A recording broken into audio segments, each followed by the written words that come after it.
Welcome to video 2 of the Energy and Power unit notes. In this one, we're going to start talking about potential energy. Now, potential energy, if we think about an object, a single object can have kinetic energy because inside the object, especially if it's like a block, there are tiny little atoms wiggling around, so they have internal energy, they have kinetic energy. Potential energy, however, it requires an interaction between two or more objects. So you will only ever have potential energy when you're inside of a system. So there has to be more than one object in order to have potential energy. So let's talk about gravitational potential energy. So if we're lifting an object, as we move it upwards, the two objects interacting then are the Earth and the object that you're lifting. So let's say we're going to lift it up at a constant velocity. So let's draw this out here. So here's the Earth. And here's an object that we're going to pick up. Now, the Earth has something called a gravitational field. And the strength of this field is G. It's 10 newtons per kilogram. So that's how strong the Earth's gravitational field is when you're close to the surface. It decreases as you get further away. So as I'm picking this up, and again, I'm going at a constant velocity. That's important because constant velocity means that the net force equals 0. So as I'm picking this up, I have my force going up minus my gravitational force going down, which equals 0. So I can say that the force I'm applying equals m times g, where g is the 10 newtons per kilogram. So what I'm doing then, I'm moving this object with a force. I'm moving this up. My displacement is going up. My force is going up. I'm doing work. So work, which is the integral of the force vector dot the displacement vector. Okay, well, I'm using a constant force, so I can pull that out of the integral. Basically, this work then will equal the force times delta y, because my displacement is delta y. And since the force is mg, I can see that the work I do equals mg delta y. So this is how much work I am doing on this object. Okay, well, since we're going against the gravitational field, that work, that energy, that work we're applying, or that energy we're giving the object, well, that means we are storing that energy inside the gravitational field. We could get this energy back by simply allowing the object to fall. So in other words, if it takes 10 joules of energy to pick up this object, if I release it, I would get those 10 joules back. We call that then a conservative force.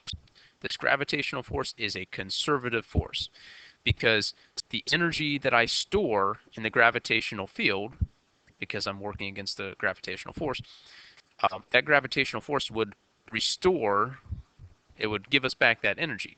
So if it takes 10 joules to pick up this object, if I release it, that 10 joules would return to us. So gravitational force then is a conservative force. So what we're doing is, we're storing this energy in the gravitational field.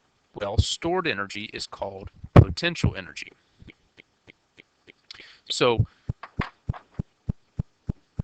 we're changing the potential energy. We're changing the energy. So I have a change in gravitational potential energy of mg delta y. From your 9th grade physical science class, you may remember potential energy is mgh. So this is just a more grown-up definition for it. And it has to be a change in potential energy because potential energy only works for systems, and it only works when we move objects around inside of a system. Because remember, an object cannot have potential energy. Now, there is this relationship between work and change in potential energy. The change in potential energy equals negative work done on an object.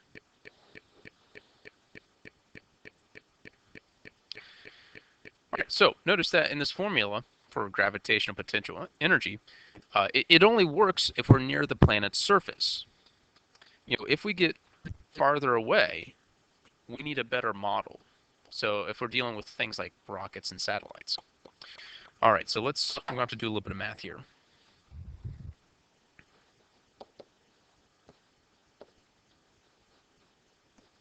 So here's our formula for work. It's the integral of the force vector dotted with the displacement vector. All right, now this time the force would be changing.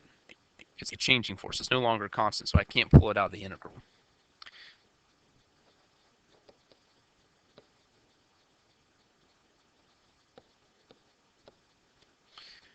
It's a gravitational force that changes as we get farther away from the planet.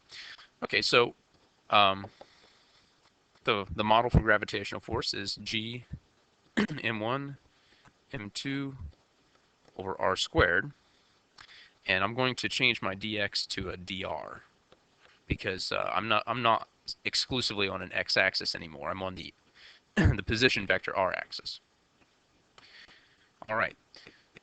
So to evaluate this integral, that means that this work, I can pull out all my constant stuff.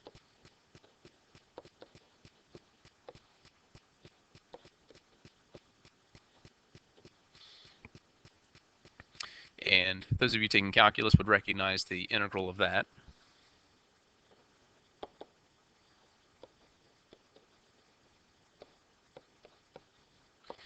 I know I'm being a little sloppy with my mathematics, but I think we can get by with that right there. So this is the work. And remember that potential energy is negative work. So the change in potential energy, gravitational potential energy, would be negative G m1 m2 divided by r.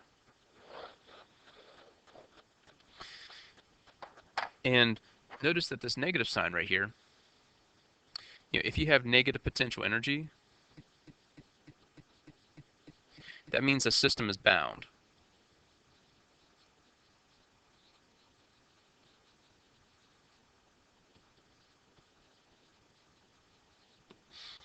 So negative potential energy means that the objects will be held together within the system.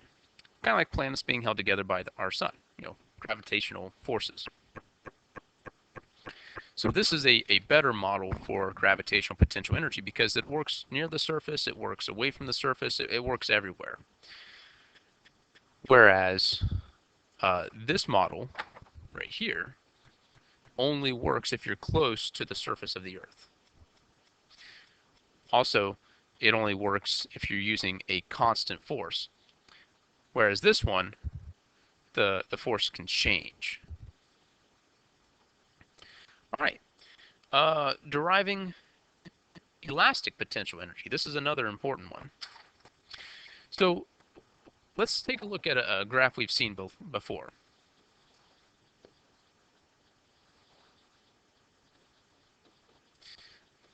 A force versus displacement graph.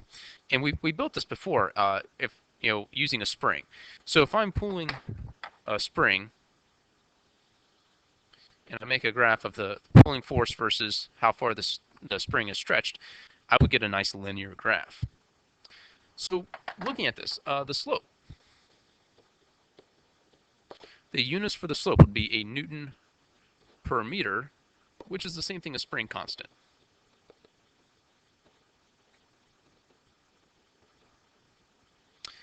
The area.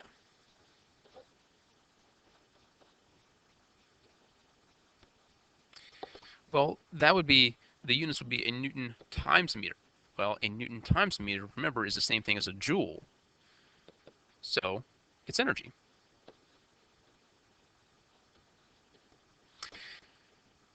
And as it would, as you might expect, this energy then would be the energy stored in the spring. All right. Going a little further, we can derive a formula here for elastic forces.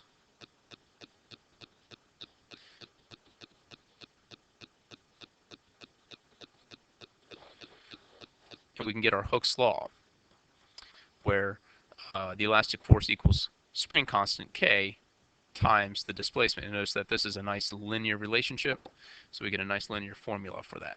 The negative because the force is trying to restore equilibrium. So since this elastic force is trying to restore equilibrium, once again we have a conservative force. If it takes 20 joules of energy to stretch a spring, if I release it, I would get 20 joules of energy back in the form of kinetic energy. So since the elastic force is trying to restore equilibrium, or trying to bring the spring back to where it was initially, it's a conservative force. Just like how gravitational forces try to bring objects back to the ground where they started. So gravitational forces and elastic forces are conservative forces, and that's going to be important. Right, so now let's talk about the work being done by a spring. So, once again, we're going to have to use an integral because the work involves integrals, and integrals are all about area. So here's my force versus displacement. And let's say I want to look at a spot x naught, x. I want to find the area inside of that. Okay, well, the work equals the integral of the force vector dotted the displacement vector, and I'm evaluating this one from x naught to x. So what this means is that this work is the elastic force dx.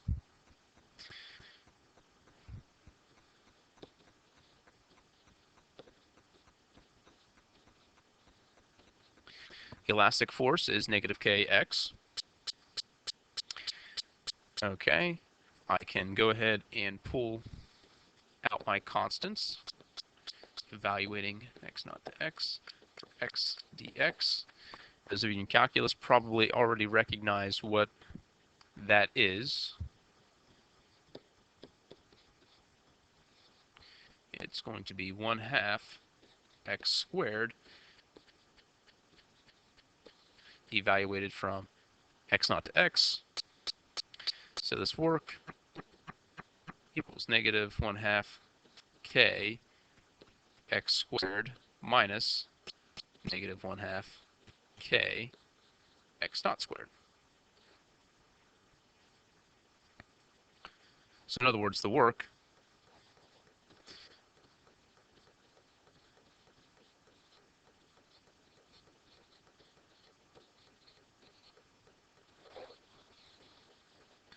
equals that, where x naught would be the rest position. So we can consider x naught to be 0 and x to be, where you stretch it out to. Right, so remember then that the change in potential energy equals negative work. So the change then in elastic potential would equal negative of this. So basically what we'd be left with is 1/2 k x squared minus 1/2 k x naught squared. So in general terms, we could say that elastic potential energy is 1/2 spring constant position squared. This last graph table down here is a mistake on my part. You can scratch that out. All right, this concludes video 2.